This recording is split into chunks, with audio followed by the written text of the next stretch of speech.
Welcome to my channel Medihut. And आज हम बात करने वाले हैं मल्टीविटामिन्स एंड मल्टी मिनरल्स के जो हमारे सिरप आते हैं या ड्रॉप्स आती हैं या टैबलेट्स आते हैं। आज सब कुछ जानेंगे हम उनके बारे में, क्या इनके यूजेस होते हैं, क्या साइड इफ़ेक्ट है एंड क्या डोज है। अब जैसे कि मैंने आपको बता दिया क्या इसके यूजेस हैं, क्या डोज है एंड क्या साइड इफ़ेक्ट है। सब कुछ वन बाय वन जानेंगे कि इसको कौन सी कंपनी के द्वारा बनाया जाता है या इसके कुछ पॉपुलर ब्रांड नेम के बारे में मैं आपको धीरे धीरे सब चीज़ बताता रहूँगा। जैसे कि अगर हम बात करते हैं मल्टीविटामिन्स एंड मल्टी मिनरल्स, जैसे कि नाम सुन के ही पता चल रहा है कि हमारे शरीर के अंदर मल्टीविटामिन्स या मल्टी मिनरल्स की कमी हो गई है, तो उस स्थिति में डॉक्टर आपको ये सजेस्ट कर सकता है। मैं आपको उससे पहले इसके कुछ पॉपुलर ब्रांड नेम बता देता हूँ जिससे कि आपको मार्केट में वो मिल सकते हैं। जैसे कि अगर हम बात कर लेते हैं सिरप के बारे में, तो इसका सिरप की अगर हम बात करते हैं तो विटकोबिन का सिरप आता है हमारा, या फिर हेल्थ ओके का सिरप आता है, या मैक्टोटल सिरप आता है, या मॉकटेल के सिरप भी हमारे पास आता है। ये इसके कुछ फेमस ब्रांड नेम मैंने आपको बता दिए हैं। और अगर हम बात करते हैं ऐसी ड्रॉप के बारे में, तो ऐसी ड्रॉप इसके अंदर मैक्टोटल की ड्रॉप भी आती है, हेल्थ ओके की ड्रॉप भी आती है, या मॉकटेल ड्रॉप भी आती है। और अगर हम बात करते हैं टैबलेट्स के बारे में, टैबलेट्स का भी यही सेम कंपोजिशन है कि उसके अंदर मॉकटेल की टैबलेट भी आती है, आपका मैक्टोटल की टैबलेट भी आती है, या विटकोबिन की टैबलेट भी आती है। बेसिकली मैंने आपको इसके सारे ब्रांड नेम्स के बारे में बता दिया है। और अगर हम बात करते हैं जनरली कि जो हमारा विटकोबिन या मैक्टोटल या हेल्थ ओके है, इनकी जो जनरली एमआरपी आपको मार्केट में कितने रुपए की देखने को मिल जाएंगी, तो ये अप्रोक्स जो है हमारा 130 या 150 रुपये की रेंज के आसपास 200 ml में हमें जो है सिरप मिल जाता है। अगर हम बात करते हैं ड्रॉप्स के बारे में, तो ये 50 रुपये से लेकर 70 रुपये के बीच में आपको ड्रॉप मिल जाएगी।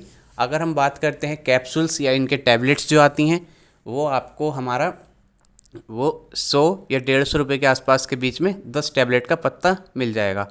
अगर हम बात करते हैं बेसिकली इनके यूजेस के बारे में कि doctor multivitamins and multi minerals का बेसिकली यूज़ करता ही क्यों है, तो सबसे पहला और जो सबसे ज़रूरी यूज़ है इसका न्यूट्रिएंट्स डेफिशिएंसी।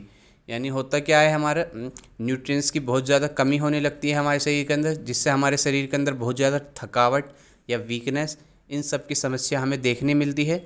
तो उस कंडीशन में डॉक्टर आपको ये प्रोवाइड करवा सकता है। और जो है इसका इम्प्रूव इम्यून फंक्शन, यानी ये क्या करता है, जो हमारे विटामिन सी या जिंक सपोर्ट, जो हमारे इम्यून सिस्टम के सपोर्ट हैं, ये इनको जो है हेल्दी रखता है, और जिससे हमारी इम्यून सिस्टम भी अच्छी होती है। इम्यून सिस्टम का हमारे शरीर के अंदर अच्छा होना बहुत ही ज़रूरी है, क्योंकि हमारे पास बहुत आसपास जो है हमारे माइक्रो ऑर्गेनिज़म होते हैं जो कि काफ़ी ज़्यादा हमें साइड इफ़ेक्ट कर सकते हैं। तो उस कंडीशन में हमारी इम्यून जो है अच्छी रहनी चाहिए। तो इम्यून को भी ये बढ़ाता है, इम्यून सिस्टम को।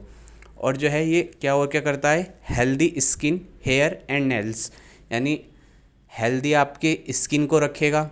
स्किन के अंदर किसी प्रकार का रूखापन बोल सकते हैं, या फिर किसी प्रकार का फंगल इन्फेक्शन टाइप ऐसी कोई दिक्कत नहीं होने देगा। हेयर्स एंड नेल्स यानी बालों को और नाखूनों को भी काफ़ी फ़ायदेमंद रखता है।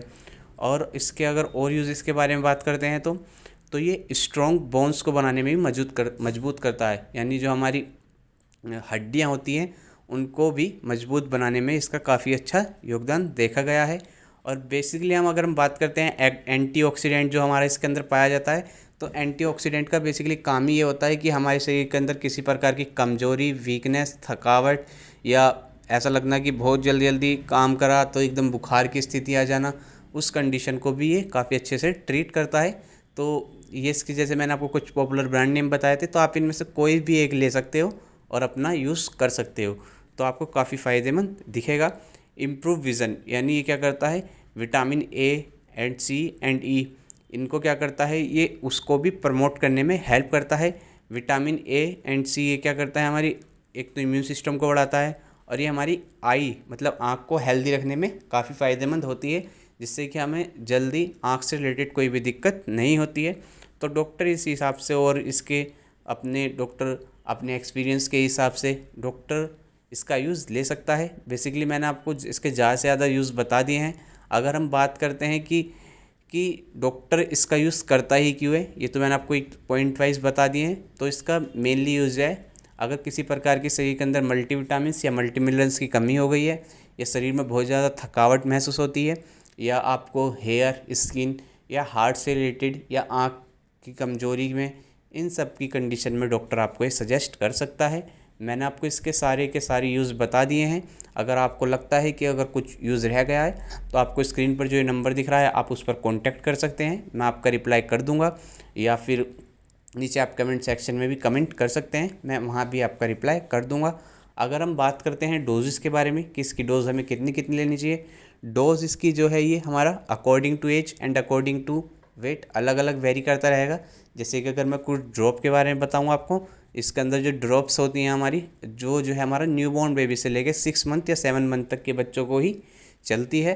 तो उस कंडीशन में डॉक्टर आपको 10-10 बूंद सुबह शाम या 15-15 बूंद, वो डॉक्टर के ऊपर सजेस्ट करता है कि वो डॉक्टर आपके बच्चे को 10 बूंद देना चाह रहा है या 15 बूंद देना चाह रहा है। अगर हम इसी तरह बात करते हैं सिरप के बारे में, सिरप जो है हमारे 7 साल से ऊपर वाले बच्चों को हम दे सकते हैं, 7 साल से बच्चों को भी हम दे सकते हैं, यानी न्यूबॉर्न बेबी से लेकर 7 मंथ तक के बच्चे को तो हम ड्रॉप दे ही सकते हैं। और उसके ऊपर जो 1 साल के बच्चे होते हैं हमारा, उसके अंदर भी हम सिरप का यूज़ कर सकते हैं, ठीक है। और अगर हम बात करते हैं इसके टैबलेट्स के बारे में कि इसकी टैबलेट कितनी कितनी लेनी चाहिए, जनरली टैबलेट जो है इसको रात के समय ही ली जाती है और वो टैबलेट 24 घंटे में एक ही ली जाती है। और डॉक्टर के ऊपर हिसाब से रहता है कि डॉक्टर आपको दिन में 1 बार दे रहा है या 2 बार दे रहा है। तो इसकी मैंने आपको डोजेज़ भी बता दी कि कितनी कितनी लेनी है। अगर आपको एक्यूरेट डोज जाननी है तो आपको मैंने आपको बता ही दी कि कमेंट कर सकते हो या आप मेरे को कांटेक्ट भी कर सकते हो। अगर हम बात करते हैं इसके साइड इफ़ेक्ट के बारे में कि इसके साइड इफ़ेक्ट क्या क्या हो सकते हैं, जनरली कोई इतने ज़्यादा साइड इफ़ेक्ट नहीं देखे जाते, पर कुछ इस कंडीशन में देखे गए हैं। जैसे कि मैं आपको बताऊं, इसके अंदर डिक्रीज्ड एपेटाइट हो सकता है, यानी भूख बिल्कुल लगना बंद हो सकती है, या डायरिया की कंडीशन हो सकती है, या नोज़िया की कंडीशन हो सकती है, या हमारे शरीर पर रैसेस भी हो सकते हैं। मैंने आपको इसके use, dose and side effect सब कुछ बता दिए हैं। अगर आपको अब भी किसी के बारे में जानना है, किसी दवाई में, कि इस दवाई के अलावा या किसी और दवाई के बारे में, तो आप मेरे को कांटेक्ट कर सकते हैं। I hope you like this video. Thank you for watching this video.